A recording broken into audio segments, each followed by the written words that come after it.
할렐루야. 주일 오후 찬양 예배에 참석하신 분야교회 성도님들 환영합니다. 그리고 온라인으로 듣고 계신 성도님들 또한 환영합니다. 그러면 오늘 부를 첫 찬양은 오직 주의 사랑에 매여라는 찬양입니다.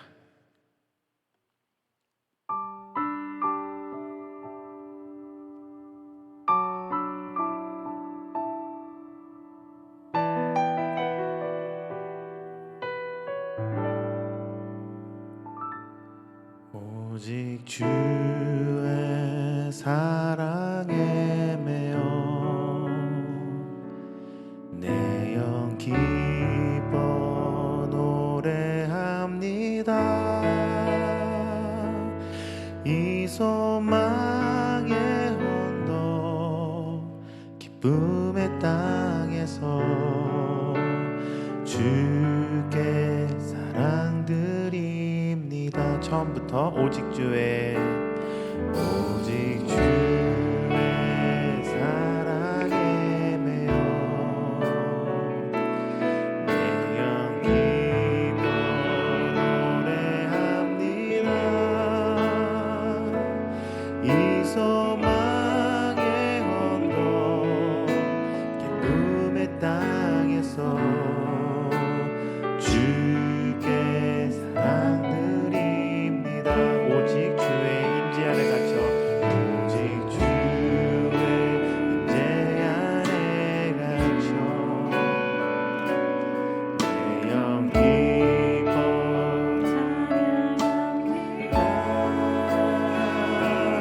이 소망의 언덕 거룩한 땅에서 주께 경배드립니다. 주께서 주신 모든 은혜 나는 말할 수 없네. 내 영혼 즐거이 주 따르렵니다. 주께 내 삶들이 처음부터 한 번 더 오직 주의 사랑에 매여 내 영 기뻐 노래합니다. 이 소망의 언덕 기쁨의 땅에서 주께 사랑드립니다. 주께서 주신 모든 은혜 나는 말할 수 없네. 내 영혼 즐거이 주 따르렵니다. 주께 사랑드립니다. 주께서 주신 모든 은혜 나는 말할 수 없네. 내 영혼 즐거이 주 따르렵니다. 주께 사랑드립니다. 주께 사랑드립니다. 주께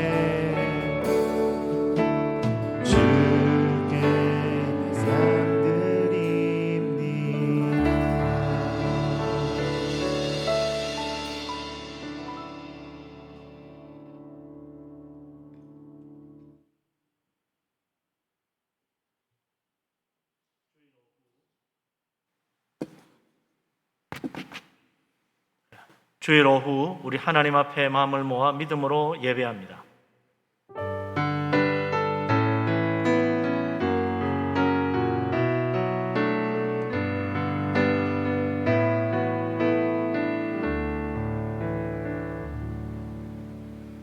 주 여호와께서 다스리시니 만민이 떨 것이요 여호와께서 그룹 사이에 자정하시니 땅이 흔들릴 것이로다. 시온에 계시는 여호와는 위대하시고 모든 민족보다 높으시도다. 주의 크고 두려운 이름을 찬송할지니 그는 거룩하심이로다. 여호와 우리 하나님을 높여 그의 발등상 앞에서 경배할지어다. 여호와 우리 하나님을 높이고 그 성산에서 예배할지어다. 여호와 우리 하나님은 거룩하심이로다. 아멘. 전능하신 하나님, 위대하신 하나님, 영광의 하나님을 찬양합니다. 주님의 이름을 높이며 하나님 앞에 예배합니다. 이 시간 이곳에 우리와 함께 하시고 우리 예배를 받으시며 성령의 은혜로 우리의 심령을 감동케 하시고 주님의 영광을 바라보며 믿음으로 하나님 앞에 나아가 주님 만나는 복된 시간 되게 하여 주시옵소서. 예수 그리스도 이름으로 기도합니다. 아멘.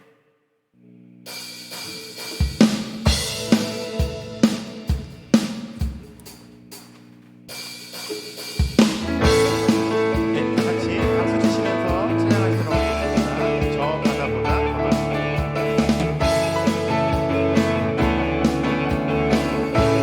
넓고,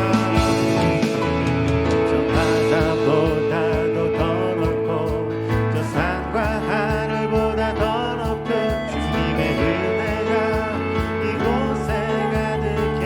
살아계신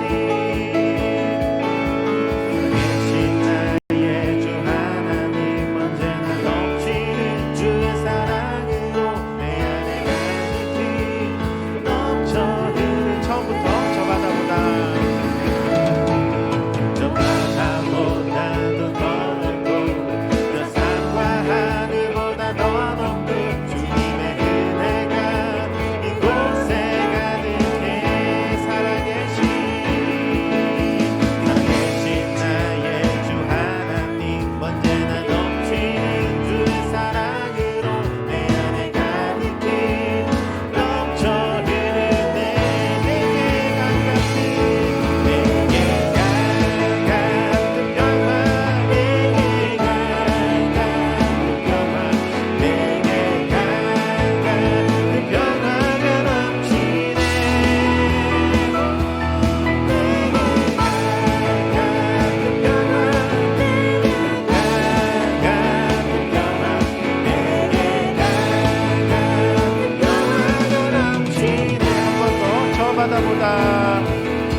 저 바다보다 더 넓고, 저 산과 하늘보다 더 높은 주님의 은혜가 이곳에 가득해.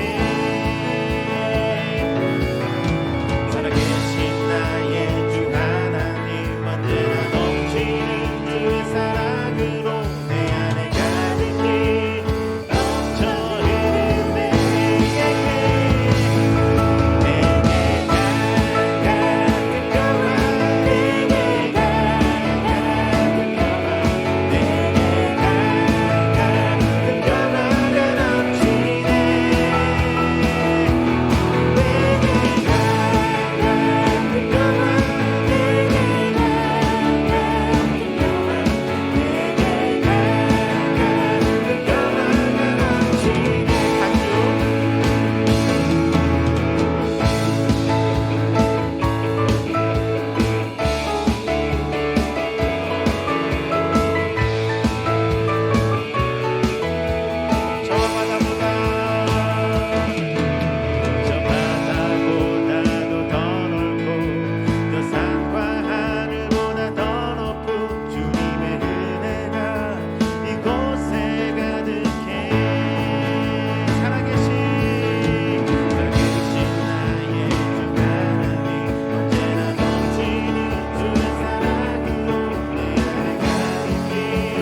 주님의 은혜가 이곳에 가득해. 살아계신 나의 주 하나님, 언제나 넘치는 주의 사랑으로 내 안에 가득히 넘쳐 흐르네. 우리에게 축복하신 하나님 사랑, 낮은 자를 높여주시고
묵상으로 기도하는 시간 갖도록 하겠습니다. 지금 부른 찬양의 가사처럼 정말 저희가 이 어려운 시기에 정말 주님이 더욱더 필요한 것 같습니다. 정말 그 어떤 것보다 저희가 다른 것에 의지하는 것이 아닌 오직 주님만을 필요로 하고 주님께 의지하는 그런 시간인 것 같습니다. 저희가 진정한 마음으로 정말 저희 마음속에서 원하는 마음으로 정말 주님을 필요로 하는 그런 시간들이 되었으면 합니다. 그러면 묵상으로 기도하는 시간 갖도록 하겠습니다.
표현할 수 없는 주가 필요해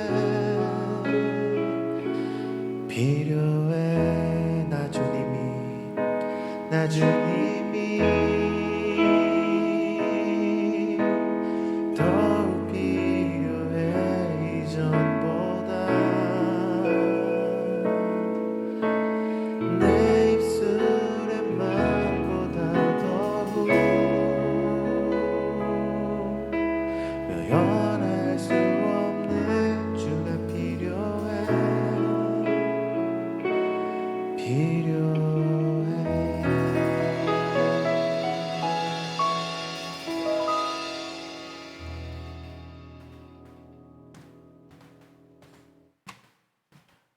조은희 집사님 기도합니다.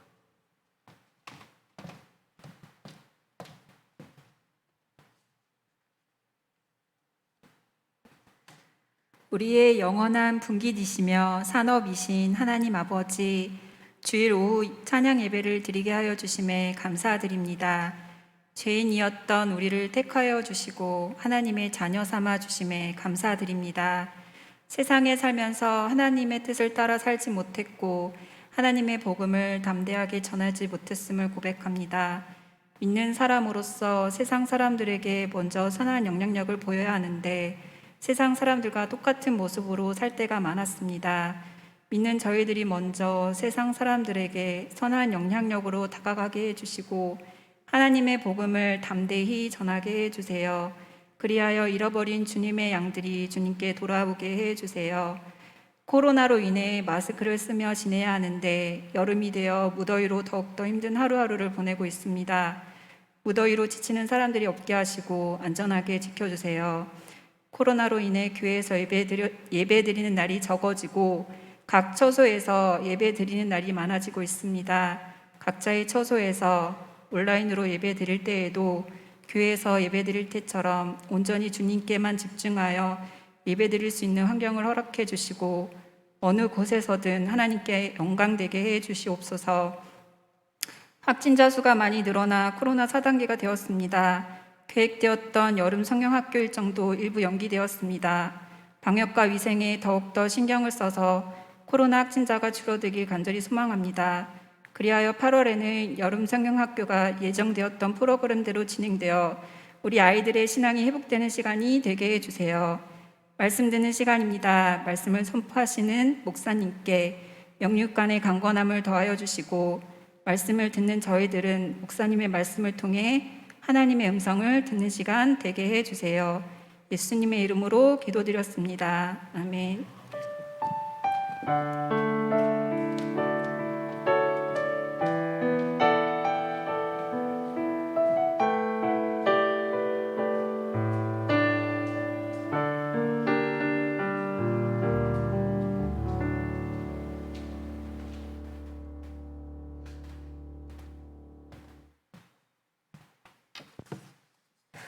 하나님 말씀 보겠습니다. 구약 성경 신명기 30장입니다.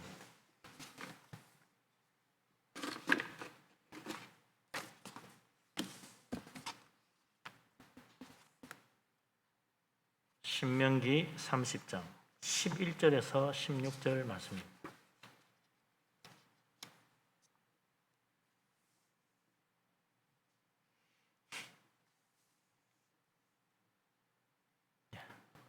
다 같이 구약 성경 신명기 30장 11절에서 16절까지 말씀을 한 목소리로 받들어 읽겠습니다.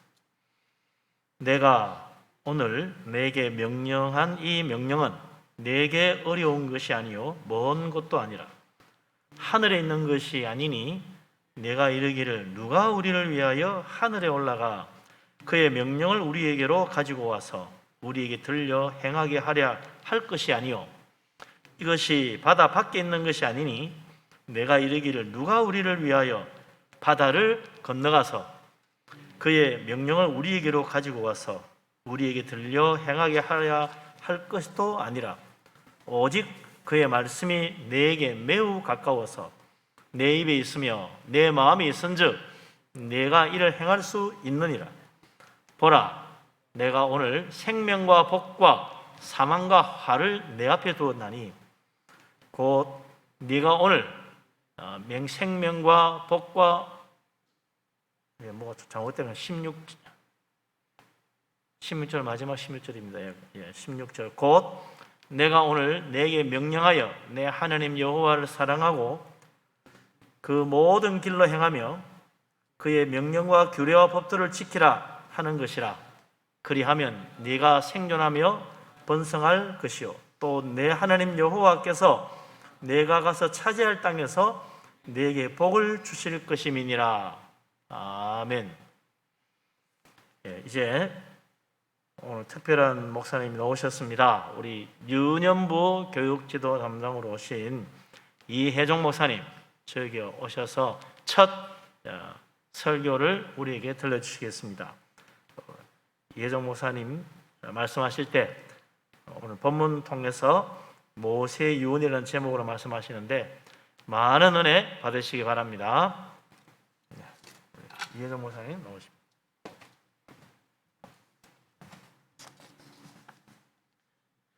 네, 안녕하십니까. 유년부 이혜종 목사입니다. 유년부를 맡다 보니까 유년부 친구들에게 처음 인사할 때 제가 이렇게 인사를 하고 있습니다. 여러분, 이혜종 목사입니다. 이렇게 하면 아이들이 웃는데 한 명도 안 웃으시네요. 네. 자, 오늘 제가 처음 말씀을 드리는 건데 제목이 유언이라는 조금 무거운 주제를 말씀드립니다. 미래학자이자 아시아 미래협회장 최윤식 박사는 자신의 한국교회 미래지도라는 책에서 21세기는 산무의 현상이 강화될 거라고 말을 하고 있습니다. 여기서 산무란 무관심, 무기력, 무의미입니다.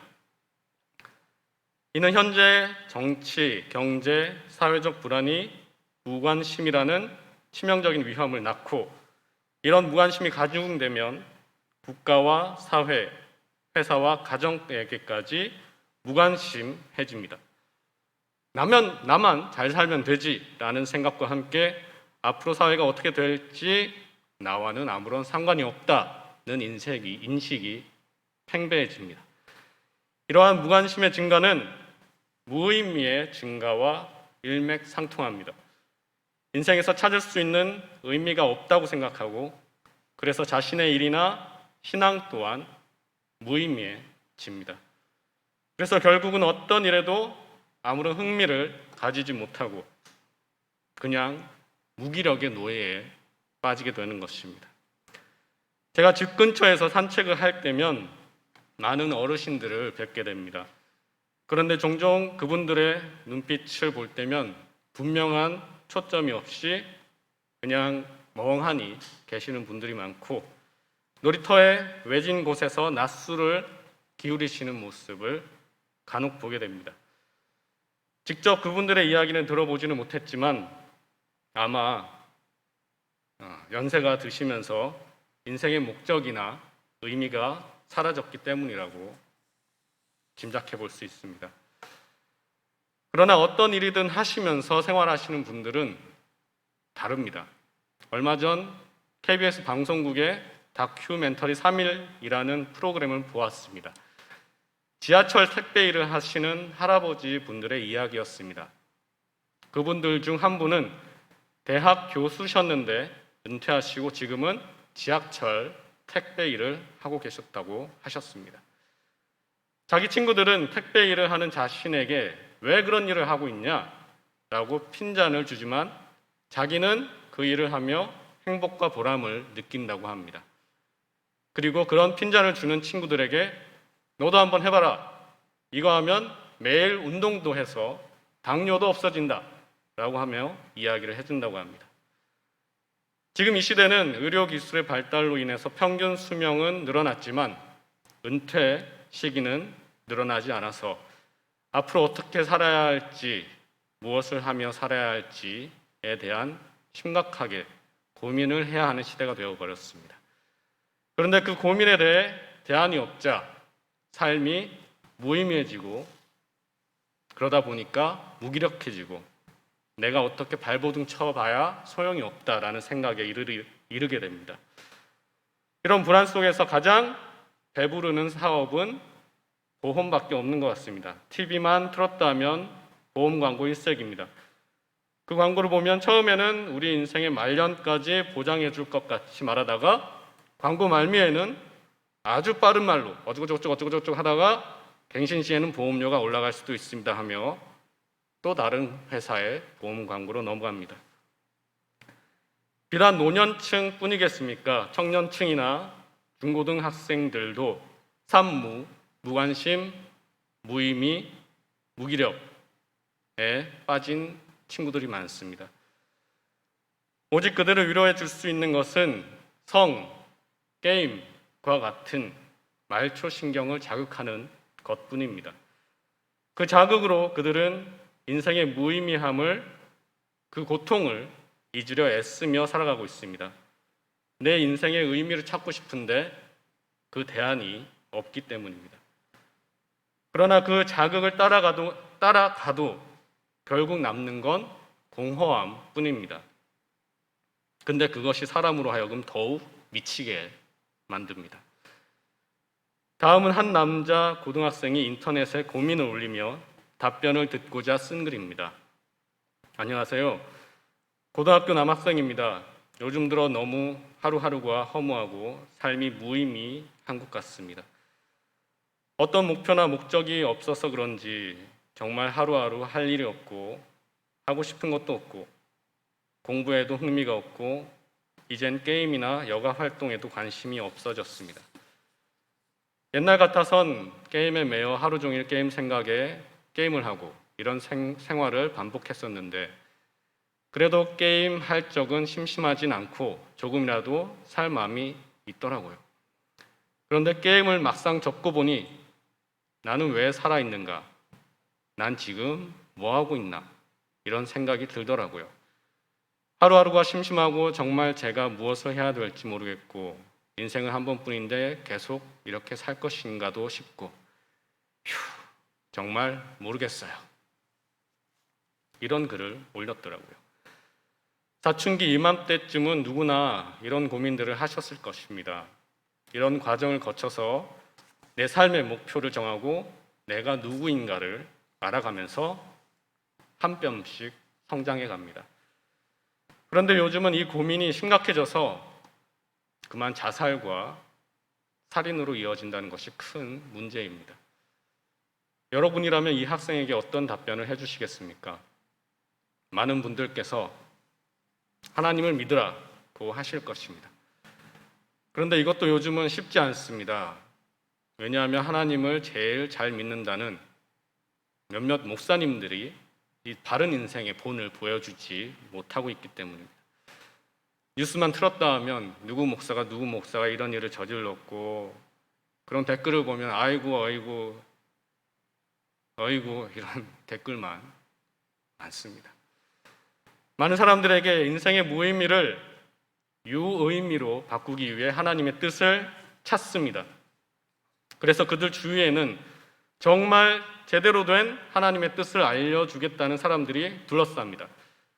그리고 제대로 된 교회로 오라고 말을 합니다. 그것이 바로 신천지와 같은 이단들입니다.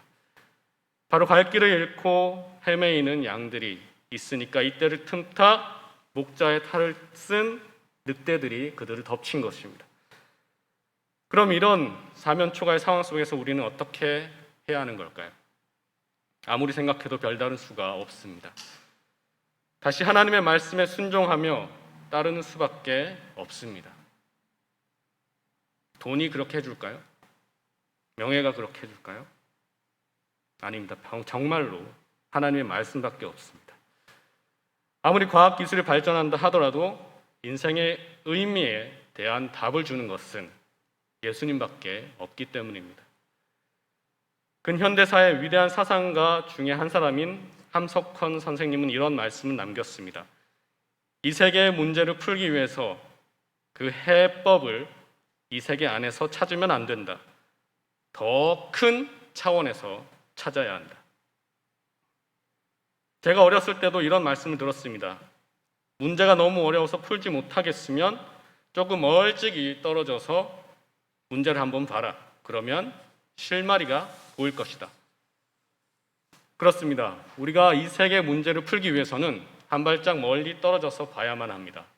바로 하나님의 눈으로 이 세계를 봐야 합니다. 그거밖에 없습니다.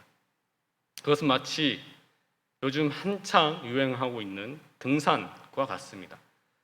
올라갈 때는 올라가는 게 너무 힘들어서 땅만 보고 가고 주위에 나무로 뒤덮여서 세상을 제대로 보지 못하지만 정상에 딱 올라가서 세상을 바라보면 내 마음까지 넓어지는 것을 느끼는 것처럼 말입니다.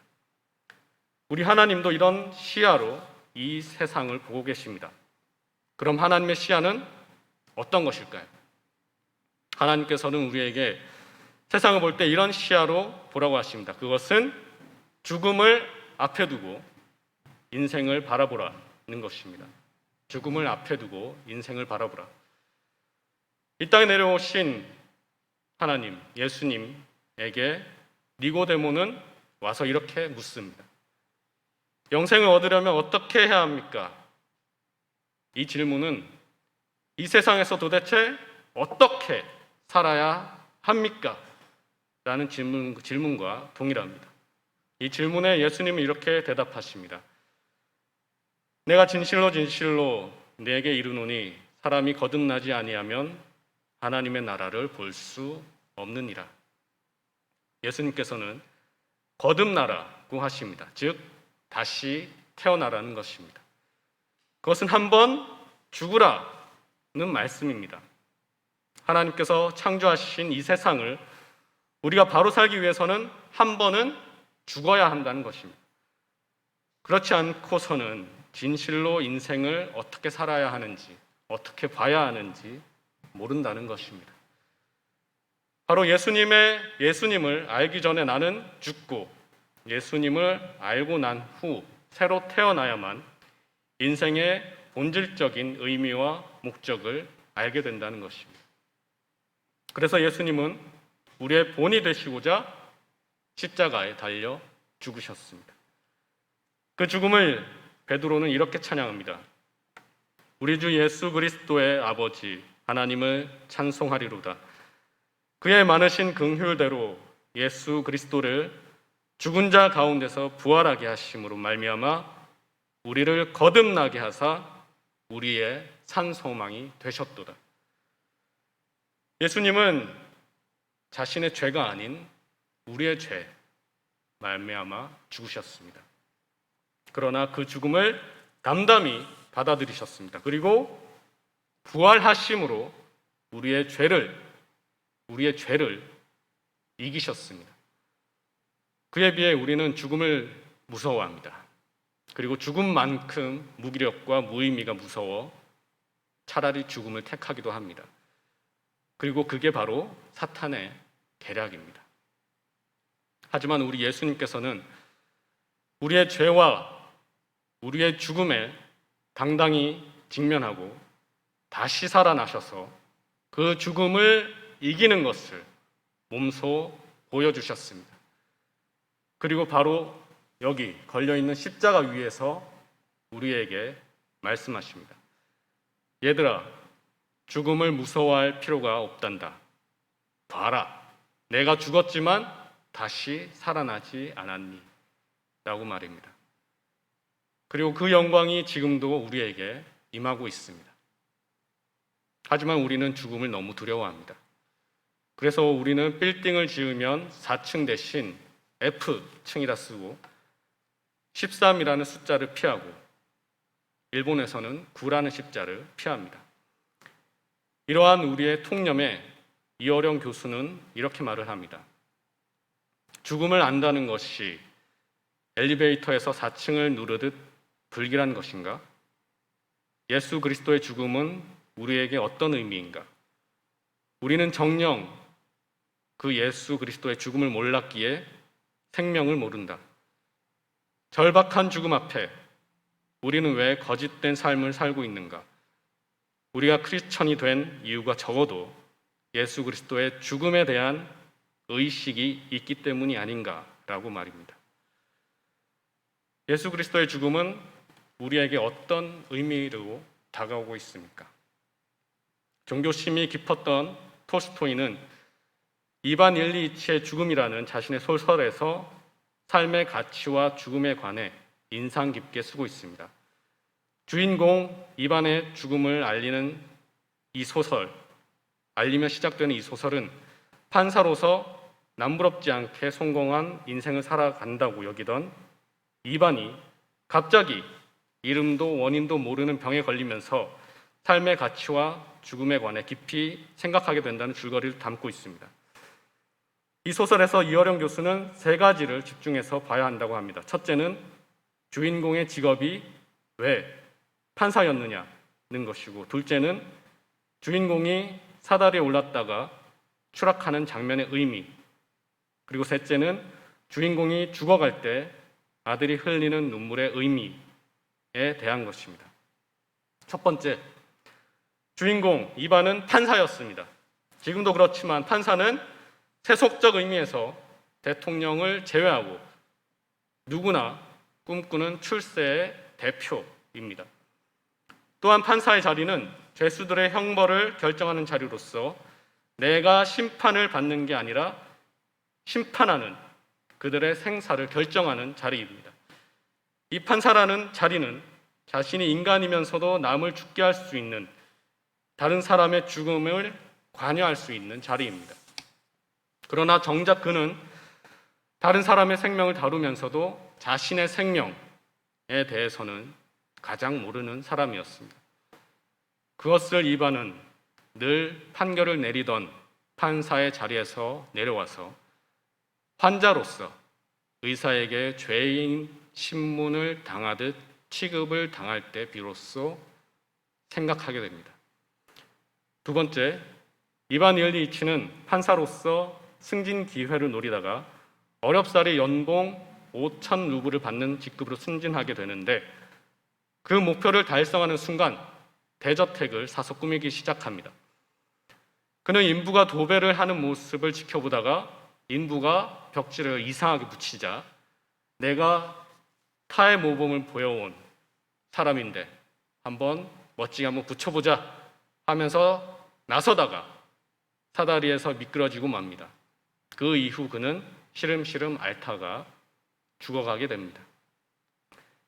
이렇게 우리도 인생의 절정에 올라갔다고 생각하는 순간 일평생 쌓아 올린 모든 것들이 사다리에서 미끄러지듯 추락하는 것을 보게 됩니다. 그동안 아무리 많이 쌓았다 하더라도 모든 것이 무의미해지는 것입니다. 세 번째, 이 소설은 맨 처음 이반 일리치가 죽었다고 말하는 동료들의 말로 시작을 합니다.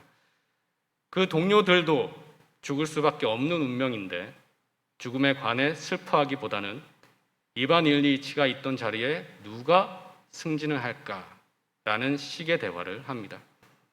거기서 이반은 다른 사람들이 자신이 남긴 죽음의 빈자리를 차지하는 것을 과제로 삼을 뿐 나를 위해 울어줄 사람은 없다는 것에 실망하고 맙니다. 그러나 마지막에 그의 죽음에 진심으로 반응하는 사람이 나옵니다. 바로 평소에 살갑지도 않게 여겼던 막내 아들입니다. 그 아이가 뜨거운 눈물을 흘리고 그 눈물이 이반 일리치의 손에 떨어질 때 비로소 깜깜한 어둠 속에 작은 빛이 주인공에게 보이기 시작합니다. 이반 일리치는 아들의 눈물이 자신의 손에 떨어질 때 그것이 바로 사랑임을 처음으로 깨닫게 됩니다. 자기 중심으로 살던 사람, 남을 한 번도 사랑해 보지 못한 사람이 죽음의 벼랑 끝에서 빛을 발견한 것은 아들의 눈물 덕이었습니다. 만약 주인공 이반 일리치가 아프지 않았더라면, 죽음의 고통이 없었더라면 그는 허위와 위선으로 끝날 인생을 살았을 것입니다. 그러나 그 아들의 사랑이 담긴 눈물 덕에 더없이 기쁨 속에서 그의 삶을 마무리합니다. 이 죽음을 직면한 사건이 바로 그의 인생의 역전극이었습니다. 그에 반해 오늘 말씀 모세, 그 모세는 이반과 같은 삶을 살지 않았습니다. 그에게는 자신의 민족을 구해야겠다는 뜨거운 열정이 있었습니다. 비록 젊을 때는 그 열정이 잘못된 방향으로 흘러서 살해를 했지만 하나님은 모세의 중심을 보시고 그를 훈련시키고 세워서 나중에 이스라엘을 해방시키는 데 사용하였습니다. 결코 쉽지 않았습니다. 그는 말도 어눌했고 처음에는 하나님의 말씀에 확신도 하지 못하였고 바로의 앞에 서기도 힘들어했습니다. 그러나 그는 이집트에 내려진 10재앙을 보면서 하나님의 권능을 경험하고 홍해를 가르치고 낮에는 구름 기둥, 밤에는 불 기둥으로 인도하신 하나님의 은혜를 몸소 체험하며 경험하며 성장하였습니다.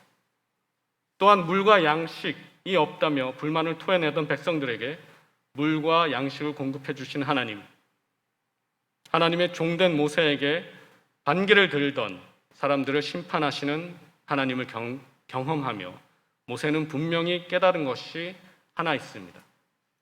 그것은 바로 하나님의 말씀을 지키는 자에게는 생명이 임하지만 지키지 않는 자에게는 죽음이 임한다는 것입니다.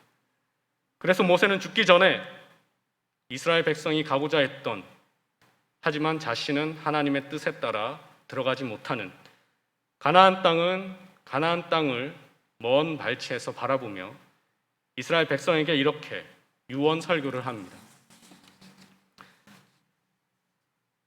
15절에서 보듯이 하나님은 생명과 죽음을 우리에게 분명히 보이도록 우리 앞에 내놓으셨습니다. 그 죽음 앞에서 생명을 택하는 것은 말씀을 보면 그렇게 어려운 것도 아니요, 멀리 있는 것도 아니라는 것입니다. 그 명령이 하늘에 있는 것이 아니니 누가 우리를 위하여 하늘에 올라가서 그의 명령을 우리에게로 가지고 와서 우리에게 들려주어서 행하게 하랴 할 것도 아니요, 바다 밖에 있는 것이 아니니 누가 우리를 위하여 바다를 건너가서 그의 명령을 우리에게로 가지고 와서 우리에게 들려주어서 행하게 하랴 할 것도 아니라는 것입니다. 그 명령은 우리에게 매우 가까워서 너희 입에 있고 너희 마음에 있나니 우리가 이를 충분히 행할 수 있다고 말을 합니다. 나는 정직한 자의 형통을 믿는다라는 책에서 고 하영주 목사님은 예수님께서 제자들의 발을 씻기셨다는 말씀을 묵상하며 2번 충격을 받았다고 합니다. 첫 번째 충격은 창조자 하나님께서 인간의 발을 씻겼다는 것. 두 번째 충격은 예수님께서 행하신 기적들, 안진뱅이를 일으키고 눈먼 자를 보게 하고 귀머거리를 듣게 하는 것들은 자신이 못하는 것이지만 제자들의 발을 씻기는 것은 자신도 충분히 할 수 있는 것임을 깨달았기 때문입니다. 그런데 더 충격적인 것은 자신은 못하고 있고 예수님은 그 발을 씻기셨다는 것이 충격이었다고 합니다. 누군가를 사랑하고 섬긴다는 것, 그것은 지금의 세상에서는 너무나 어려운 일입니다. 왜냐하면 내 자존심을 굽혀야 되고 피 같은 돈과 시간을 허비해야 되기 때문입니다. 하나님의 은혜를 받은 자가 아니면 도저히 할 수 없는 것입니다. 그리고 하 목사님은 이렇게 말씀하십니다. 예수님께서 십자가에 못 박혀 죽으심으로 우리는 생명을 얻었습니다. 그렇다면 이제는 또 하나의 커다란 메시지에 귀를 기울여야 합니다. 세상을 변화시키는 것은 무엇입니까? 소리치면 됩니까? 글을 쓰고 책을 펴낸다고 세상이 변합니까? 도서관이 많아진다고 세상이 변합니까? 설교를 잘한다고 세상이 변합니까? 유명하고 능력이 있다고 해서 세상이 변합니까? 도리어 말만 많아질 뿐입니다. 우리는 예수님처럼 제자들의 발을 씻기며 섬기고 사랑함으로써 세상을 변화시킬 수 있습니다. 그렇습니다. 우리는 천국에 혼자 가는 것이 아닙니다. 천국은 다 같이 가는 곳이고 지금 이 자리에 임해야 하는 것입니다. 출애굽을 이끌었던 모세는 결국 가나안 땅에 들어가지 못했습니다. 느보산 정상, 그 먼 발치에서 가나안 땅을 바라만 보고 그 산에서 파란만장한 생애를 생각하다가 그의 생을 마쳤습니다. 그는 생명을 살았을까요? 죽음을 살았을까요? 그는 힘들게 살았지만 생명을 붙잡고 살았습니다. 그는 비록 가나안 땅에 들어가지 못하고 그의 삶이 평탄하지는 않았지만 죽음을 각오하고 생명을 붙잡고 살았기 때문에 이 땅에서 하나님과 동행하는 천국을 살았습니다. 그러므로 그는 이미 가나안 땅에 들어간 거나 다름없었습니다. 가나안 땅이라고 별거 있었겠습니까? 젖과 꿀이 흐르는 땅이라고 해도 그곳에서도 질병과 가난, 적의 위협, 우상 숭배는 만연하였습니다. 그러므로 우리가 바라봐야 할 가나안 땅, 그 천국은 그리 멀리 있는 것이 아닙니다. 왜냐하면 그곳은 장소가 아니라 나의 마음가짐, 나의 신앙에 따라 선택되는 것이기 때문입니다. 그것이 바로 모세가 말했던 생사의 선택입니다. 그러므로 우리는 이 땅, 이 자리에서 이 불편하고 힘들고 고되고 그러한 삶의 자리에서도 천국을 그리고 생명을 살 수가 있습니다. 예수님은 우리가 지옥과 같은 삶을 선택하고 살고 있는 것을 보시면서 너무나 안타까워 이 땅에 내려오셔서 얘들아, 하늘나라, 천국은 이런 곳이란다. 그러니 내 말을 듣고 내 안에 거해서 제발 이 땅에서 천국을 살아라. 그리고 나에게 오거라. 고 말씀하셨던 것입니다. 그리고 이 땅에 오실 때부터 예수님은 십자가의 죽음을 생각하셨습니다. 왜냐하면 그것이 바로 그분의 사명이었기 때문입니다. 그분은 자신이 죽어야 할 때를 아셨기 때문에 제자들을 대하거나 병자와 죄인들을 대할 때마다 극진한 사랑을 베푸셨습니다. 왜냐하면 이 땅에서 사랑할 시간이 얼마 남지 않았음을 아셨기 때문입니다. 그리고 예수님은 제자들과의 마지막 만찬에서 포도주를 자신의 피라고 하시면서 받아 마시라고 하셨습니다. 갑자기 사람의 피를 마시라고 하니 제자들은 당황스럽고 무서웠을 것입니다. 하지만 예수님은 이런 말씀을 하고 싶으셨던 것입니다. 내가 비록 죽을 것이지만 내가 내일 죽기까지 너희를 사랑한 것을 기억하거라. 그리고 어떤 비난과 조롱과 두려움 속에도 여호와 하나님을 사랑하고 그의 모든 길로 행한 것을 기억하거라. 그리고 이 피에 그 죽음을 이기고 부활하는 생명이 있으니 너희는 이 피를 마시고 이 생명을 취하거라. 그 말입니다. 우리 모두는 죽습니다. 그러나 우리는 이 죽음을 바라보며 허무함을, 무의미함을 생각하면 안 됩니다.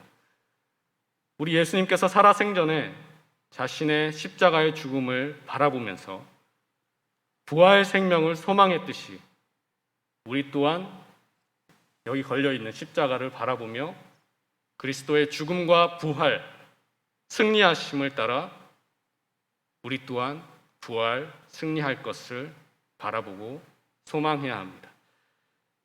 이 땅에서 하나님 나라, 천국을 선포하고 그 생명을 살아야 합니다.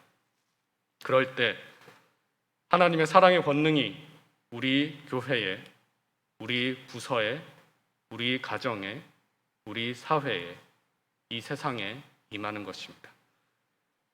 아일랜드의 유명한 극작가 겸 소설가인 버나드 쇼는 자신의 묘비에 이런 말을 남겼습니다. 우물쭈물거리다가 내 이렇게 될 줄 알았다. 우리의 묘비에는 어떤 말이 남길까요? 제 바람은 예수 그리스도와 함께 죽었으나 살았던 사람이 되길 바랍니다. 이것은 우리에게 결코 멀리 있는 것도, 어려운 것도, 저 하늘에 있는 것도, 저 바다에 있는 것도 아닌 우리 입에 있고 우리 마음에 있는 것입니다. 기도하시겠습니다. 따가운 햇살이 내리쬐고 갑자기 내리는 소나기와 폭풍우가 몰아치는 상황 속에서도 나무를 더욱 풍성하게 자라게 하시는 하나님 아버지, 저희 모두는 언젠가는 주님께로 돌아갈 자녀들입니다. 이 땅에서 머무를 시간이 정해져 있는 저희들입니다. 이 정해진 시간과 정해진 장소 안에서 우리 모두 여호와 하나님의 사랑의 명령을 실천하게 하옵소서. 주님이 우리의 발을 씻기신 것처럼 이 세상을 섬기게 하옵소서. 그리하여 주님께서 창조하신 이 세계가 태초 때 그 아름다움을 회복하는 천국이 되게 하옵소서. 감사드리며 살아계신 예수님의 이름으로 기도드립니다. 아멘.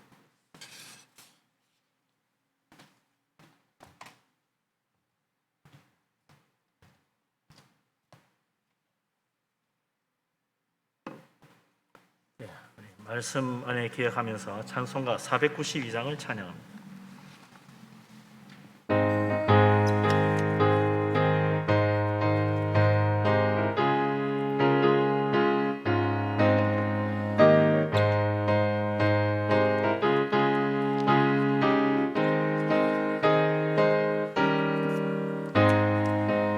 잠시 세상에 내가 살면서 항상 찬송 부르다가 날이 저물어 오라 하시면 영광 중에 나가리. 열린 천국문 내가 들어가 세상 짐을 내려놓고 빛난 면류관 하나 쓰고서 주와 함께 길이 살리. 눈물 골짜기 더듬으면서 나의 갈 길 다간 후에 주의 품 안에 내가 안기어 영원토록 살리로다. 열린 천국문 내가 들어가 세상 짐을 내려놓고 빛난 면류관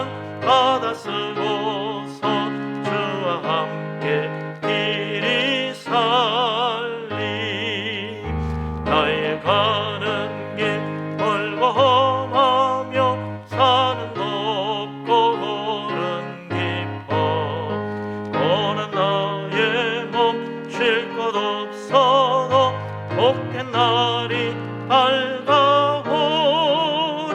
열린 천국문 내가 들어가 세상 짐을 내려놓고 빛난 면류관 받아 쓰고서 주와 함께 길이 살리.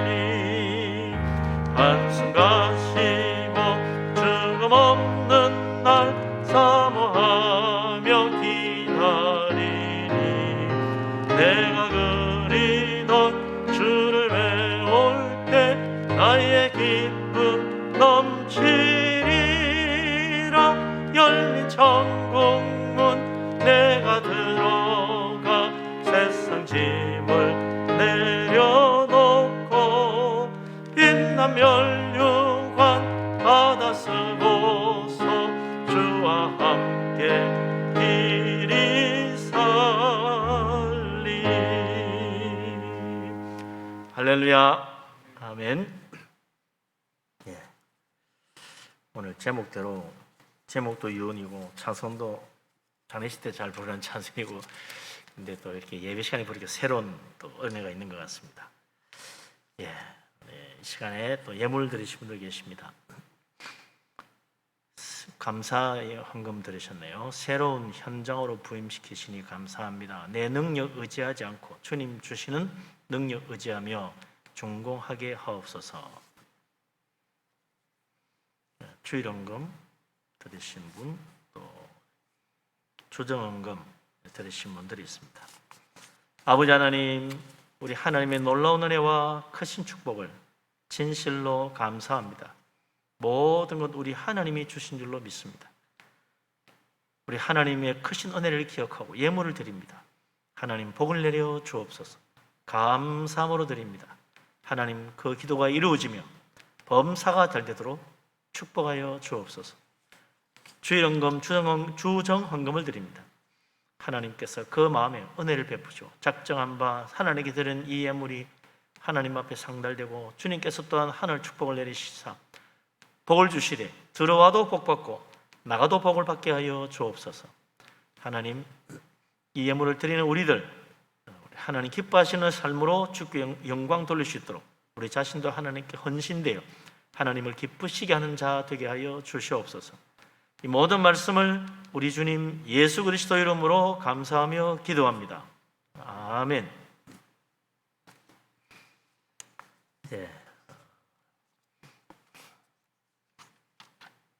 교회 앞에 소식을 알립니다.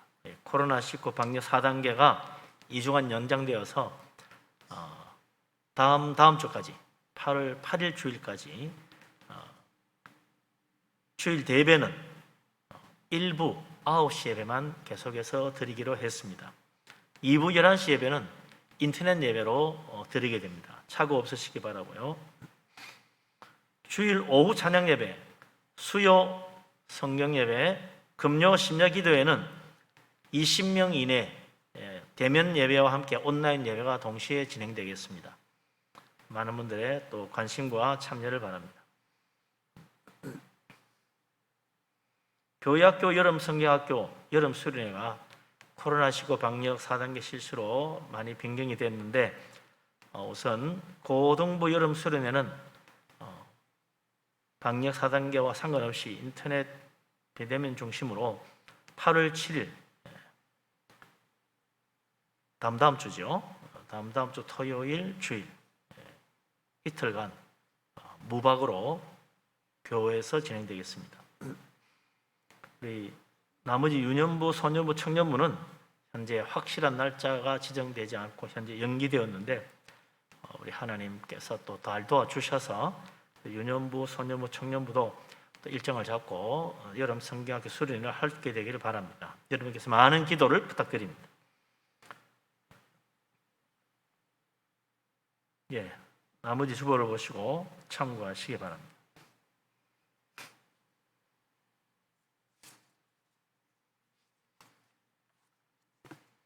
네, 이제 우리 가정에서 가족들과 함께 예배하시는 분들은 가족 간에 서로 축복해 주시고 이 예배실로 오신 몇 분 안 되지만은 우리 서로 축복하며 교제하도록 하겠습니다. 사랑합니다. 축복합니다. 건강하시고 평안하시기 바랍니다. 예. 이제 다 일어나셔서 감사해요 주님의 사랑 찬양하고 이혜정 목사님 축도로 예배를 마치겠습니다.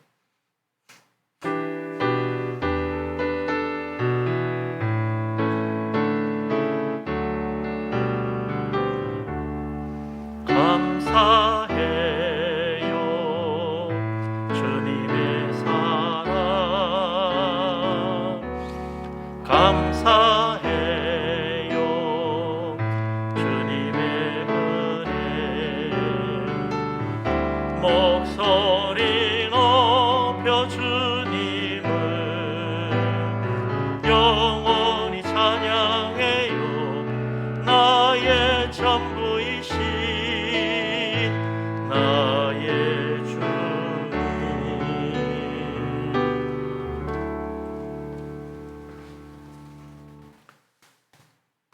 이제는 우리 주 예수 그리스도의 놀라우신 은혜와 아버지 하나님의 크신 사랑하심과 보혜사 성령님의 승리의 역사가 이 자리에 고개 숙여 신령과 진정으로 예배를 드리는 분이엘 교회 성도 위에 태초로부터 영원토록 항상 함께 하시옵소서.